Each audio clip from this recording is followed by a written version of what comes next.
Welcome to ThriveGroups. We're so glad to have you here with us today. We are finishing up our series Invisible People this week, and we're talking about a man named Onesiphorus.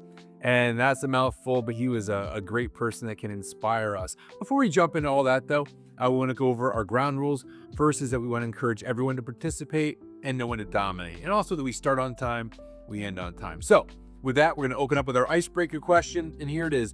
What's your favorite summer activity?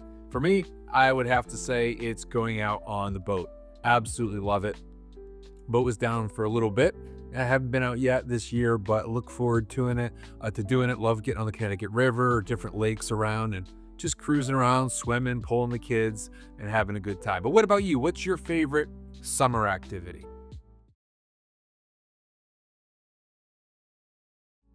Okay, so we're going to read some verses here. This is from 2 Timothy 1, and this is the account of Onesiphorus. So we're going to read it, and then we're going to discuss whatever stands out to us. So here we go. 2 Timothy 1, starting in verse 15. You are aware that all who are in Asia turned away from me, among whom were Phygelus and Hermogenes.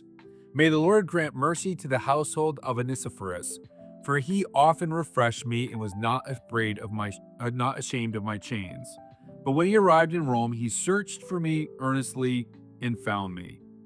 May the Lord grant him to find mercy from the Lord on that day. And you well know all the service he rendered at Ephesus. So let's take a few moments and discuss what stood out to us in those verses.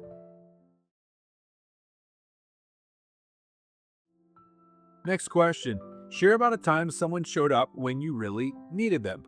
Several years ago, actually it was during COVID, I decided to buy an above ground pool.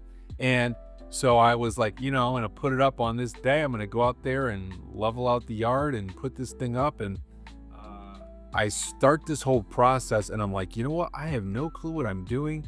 The ground is not level. I'm just going to mess this up. At that moment, a friend of mine called me up and said, hey, I'm nearby and I got a backhoe. Do you need anything done today? I'm like, what are the chances? And so he came over and helped to level off the yard and put this pool in. And it was a way bigger job than I originally thought. But anyhow, what about you? Share about a time when someone showed up for you when you really needed them.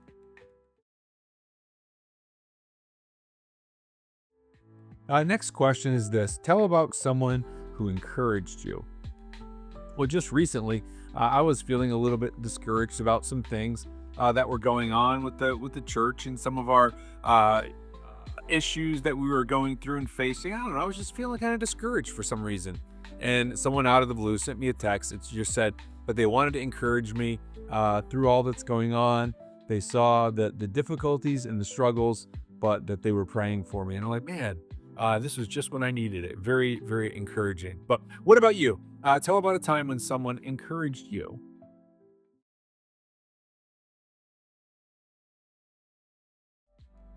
Final question is this. How can you encourage someone this week? How can you go out of your way to be an encourager, to be an Onesiphorus, bringing light to someone else, refreshing someone else this week?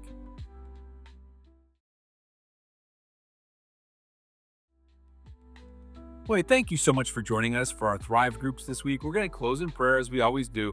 And I want to encourage you to go around the room, taking turns, and you could say a few words.